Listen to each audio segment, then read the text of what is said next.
25 MP స్థానాలపై తాజాగా first step solutions survey. Araku parliament స్థానాన్ని YCP కైవసం చేసుకుంటుంది. వైసీపీ అభ్యర్థి తనూజా రాణి మంచి మెజారిటీతో విజయం సాధిస్తారు. శ్రీకాకుళం పార్లమెంటు స్థానాన్ని వైసీపీ గెలుచుకుంటుంది. వైసీపీ అభ్యర్థి పేరాడ తిలక్ విజయం సాధిస్తారు. కింజరపు రామ్మోహన్ నాయుడు ఓటమి పాలవుతాడు.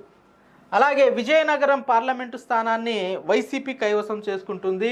బెల్లాన చంద్రశేఖరు మంచి మెజారిటీతో విజయం సాధిస్తారని ఈ సర్వేలో వెల్లడించారు. ఇక విశాఖ పార్లమెంటు స్థానంలో టఫ్ ఫైట్. వైసీపీ అభ్యర్థి బొత్స ఝాన్సీ లక్ష్మి, అలాగే ఎన్డీఏ అభ్యర్థి భరత్, వీళ్ళిద్దరి మధ్య టఫ్ ఫైట్ ఉంటుందని ఈ సర్వేలో వెల్లడించారు.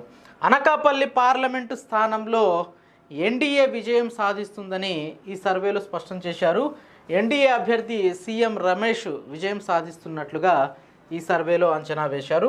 కాకినాడ పార్లమెంటు స్థానాన్ని ఎన్డీఏ కైవసం చేసుకుంటుంది. టీ టైం ఉదయ్ ఈసారి విజయం సాధిస్తారని ఈ సర్వేలో తేల్చేశారు. అలాగే అమలాపురం పార్లమెంటు స్థానంలో కూడా ఎన్డీఏ విజయం సాధిస్తుందని స్పష్టం చేశారు. హరీష్ కుమార్, ఎన్డీఏ అభ్యర్థి హరీష్ కుమార్ విజయం సాధిస్తారని స్పష్టం చేశారు. ఇక రాజమండ్రి పార్లమెంటు స్థానాన్ని వైసీపీ కైవసం చేసుకుంటుంది. గూడూరి శ్రీనివాస్ వైసీపీ అభ్యర్థి విజయం సాధిస్తారు. పురంధేశ్వరి ఓటమి పాలవుతారు. అలాగే నర్సాపురం పార్లమెంటు స్థానాన్ని ఎన్డీఏ కైవసం చేసుకుంటుంది. ఎన్డీఏ అభ్యర్థి భూపతిరాజు శ్రీనివాస వర్మ విజయం సాధిస్తారు. ఉమబాల వైసీపీ అభ్యర్థి పరాజయం పాలవుతారు.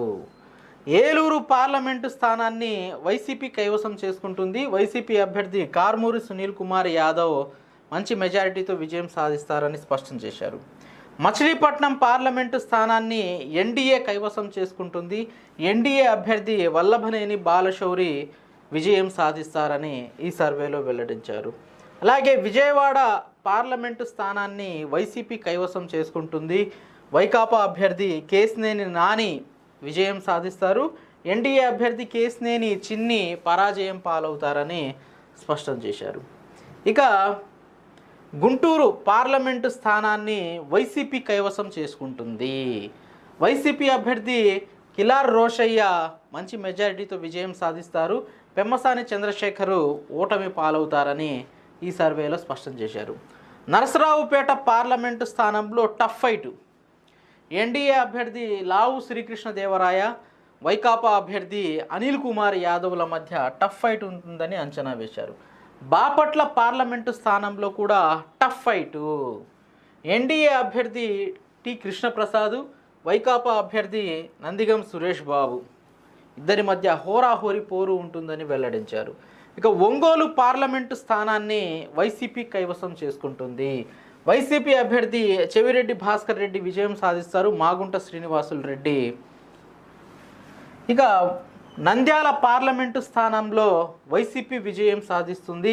పోచా బ్రహ్మానందరెడ్డి విజయం సాధిస్తారు. బైరెడ్డి రాజశేఖర్ రెడ్డి కూతురు శబరి ఓటమి పాలవుతారని ఈ సర్వేలో వెల్లడించారు.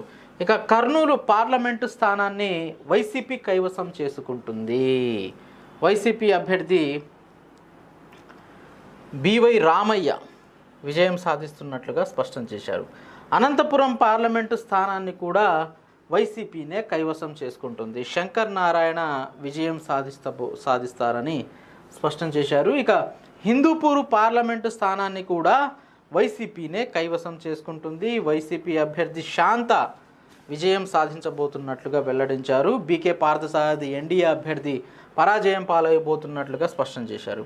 ఇక కడప పార్లమెంటు స్థానాన్ని వైసీపీ కైవసం చేసుకుంటుంది. వైఎస్ అవినాష్ రెడ్డి విజయం సాధించబోతున్నట్లుగా స్పష్టం చేశారు. ఇక నెల్లూరు పార్లమెంటు స్థానాన్ని వైసీపీ కైవసం చేసుకుంటుంది. వైసీపీ అభ్యర్థి విజయసాయి రెడ్డి విజయం సాధిస్తారు. వేమిరెడ్డి ప్రభాకర్ రెడ్డి పరాజయం పాలవబోతున్నట్లుగా వెల్లడించారు. తిరుపతి పార్లమెంటు స్థానాన్ని వైసీపీ కైవసం చేసుకుంటుంది.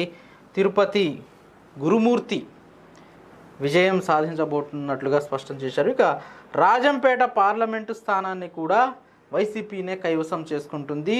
మిథున్ రెడ్డి బంపర్ మెజారిటీతో విజయం సాధిస్తారు. కిరణ్ కుమార్ రెడ్డి, అలాగే చిత్తూరు పార్లమెంటు స్థానాన్ని కూడా వైసీపీనే కైవసం చేసుకుంటుంది. ఎన్ రెడ్డెప్ప, వైసీపీ అభ్యర్థి వైసీపీనే కైవసం చేసుకుంటుంది. అలాగే చిత్తూరు పార్లమెంటు స్థానాన్ని కూడా వైసీపీనే కైవసం చేసుకుంటుంది. మిథున్ రెడ్డి బంపర్ మెజారిటీతో విజయం సాధిస్తారు. కిరణ్ కుమార్ రెడ్డి, అలాగే చిత్తూరు పార్లమెంటు స్థానాన్ని కూడా వైసీపీనే కైవసం చేసుకుంటుంది. వైసీపీ అభ్యర్థి విజయం సాధించబోతున్నారు. అయితే 25 పార్లమెంటు స్థానాలకు గాను వైసీపీ 17 స్థానాలను కైవసం చేసుకోవడం జరుగుతుంది. 17 లోక్సభ స్థానాలు వైసీపీకి దక్కుతాయి, 5 స్థానాలు కూటమికి దక్కుతాయి, 3 స్థానాల్లో టఫ్ ఫైట్ ఉంటుందని ఈ సర్వేలో వెల్లడించారు. జూన్ 1వ తేదీన ఎగ్జిట్ పోల్ వస్తుంది. ఆ ఎగ్జిట్ పోల్ వచ్చినప్పుడు ఇంకా 80% ఇంకా ఫిక్స్ అయిపోవచ్చు ఏ పార్టీ అధికారంలోకి వస్తుంది అనేది. ఆ ఎగ్జిట్ పోల్స్ చూశాక దాదాపుగా నాకు తెలిసి 95-96% ఎగ్జిట్ పోల్స్ కరెక్ట్గానే ఉంటాయి. ఎందుకంటే బాగా గ్యాప్ కూడా వచ్చిందిగా, ఈజీగా చేసేసుకోవచ్చు పోస్ట్ పోలు. కాబట్టి జూన్ 1వ తేదీ వరకు వెయిట్ చేద్దాం. జూన్ 1వ తేదీన తెలిసిపోయింది. జూన్ 4వ తేదీన ఎవరెవరు గెలుస్తారు ఏంటనేది కూడా అంచనా వేసుకోవచ్చు.